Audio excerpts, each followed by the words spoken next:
Don't touch him. My voice cracked when I said it. You know that sound your throat makes when your heart's ahead of your words? I reached out on instinct, putting myself between my little brother and the flight attendant's hand, not really thinking, just moving like every cell in me already knew what was coming. Her face didn't flinch, not even a blink. Just that robotic, polished tone they must teach you in training when they want you to treat someone like a problem, not a person. You need to move back to coach. That was it. Just 6 words. But for my brother, Micah 9 years old, in his button-up shirt, clutching his little book like its armor, those words hit like a winter gust. His jaw tightened, fists balled up, eyes darting, trying to make sense of why suddenly the world felt so cold. And then, 2 rows up, some guy, the type who always wants to make sure you hear him, even when he pretends you didn't, leaned over and muttered, "Told you." Those seats aren't for them. Not loud, not a shout, just a dagger slipped under the ribs, the kind of thing you replay later and wish you had a better comeback for. The flight attendant gave us this tight, empty smile that didn't reach her eyes.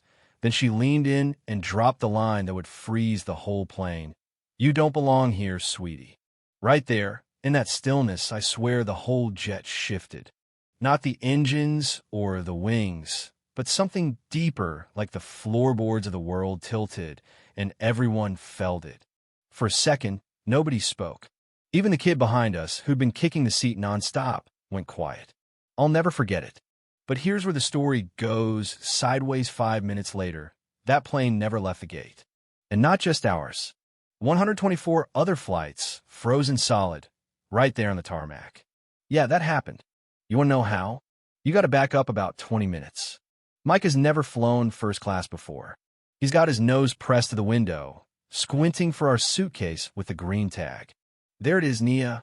See it? He says it like he's discovered buried treasure. I'm 12, old enough to feel how everyone's looking at us, like we wandered into a place we don't belong. I tell him not to smudge the glass, mostly so I have something to say, something to control, because the truth is, I'm just trying not to give anybody an extra reason to question why we're sitting here. He asks if we're getting cookies or peanuts, and I joke, depends on if they think we belong here. He laughs, but he doesn't really get it. Not yet. The cabin is filled with business types in stiff collars, all side eyes and half smiles, like we're static in their otherwise silent world. One guy, gray hair, expensive watch, keeps glancing over. After a minute, he leans in and whispers to the flight attendant. She walks over, crouches down like we're in kindergarten, and says she needs to see our boarding passes. I tell her we already showed them. Twice. She keeps that plastic smile on, holding it like a mask, and I hand her our tickets. She scans them, her eyebrows jumping. First class, huh? Micah beams. Yeah, our uncle booked them. He works and she cuts him off. Are your parents on board?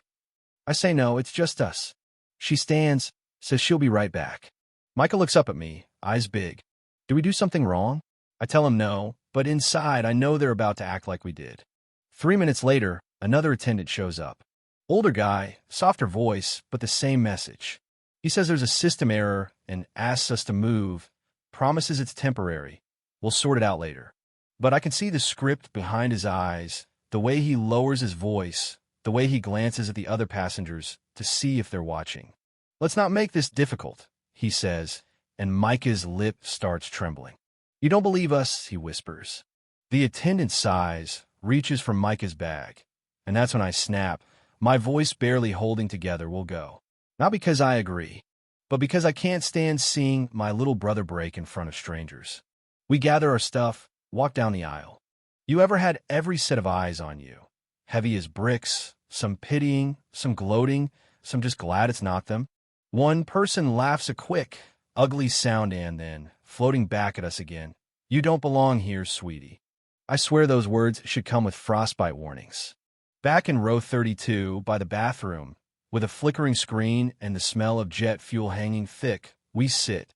Micah doesn't say a word. I pull out my phone, send a single text. No words, just a code. And 3 miles away, in a sealed office with 6 glowing monitors, Uncle Raymond gets the message. This is the same man who used to help me with math homework, who taught me how to shuffle a deck. He opens a secure terminal, types in 6 letters flock. That's it. Within minutes, not just our flight, but 124 others are stopped cold.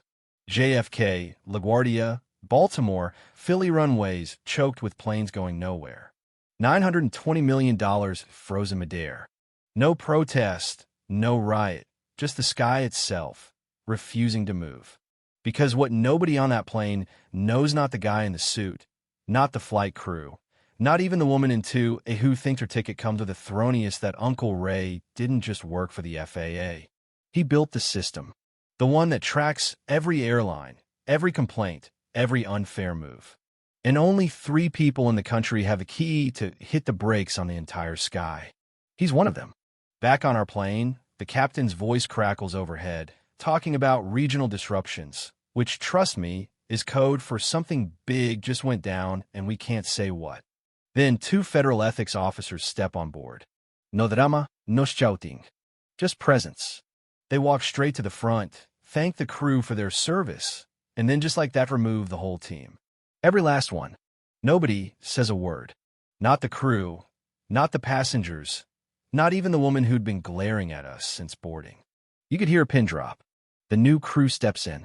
A tall black woman named Carla makes her way to us, kneels so we're eye to eye, and says, "We're going to get you there safe, and no one's going to touch either of you again."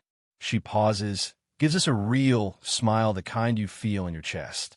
Then she says, "I worked with your uncle back in '09. I know what he built." For the first time all day, I exhale. That flight didn't just take off. It shook something loose. By sunrise, headlines everywhere, Senate hearings, ethics investigations, airlines scrambling to explain why 2 kids got treated like stowaways because they didn't look the part. People were angry. Not at you, Zat, the ugly, quiet things that had been happening on planes for years. Micah and I never asked to be a part of any of this. All we wanted was to get where we were going. But the second someone said, "You don't belong," the whole country had to decide if they agreed. And this time, they didn't. So, let me ask you, when was the last time you saw someone treated like they didn't belong? Because of their skin, or where they were sitting, or just who they were? Did you speak up? Did you stay quiet? Or did you do something that mattered? Tell me in the comments. Sometimes, the smallest voices are the ones that change the biggest skies. Xin chào các bạn, mình là Trinh, mình phụ trách viết content. Trên đây là những công việc của mình, là mình lên mạng xã hội. It is cold, yeah. Next one? Alright. Thank you, man. Hey, if you guys have any trouble, let somebody know. Please.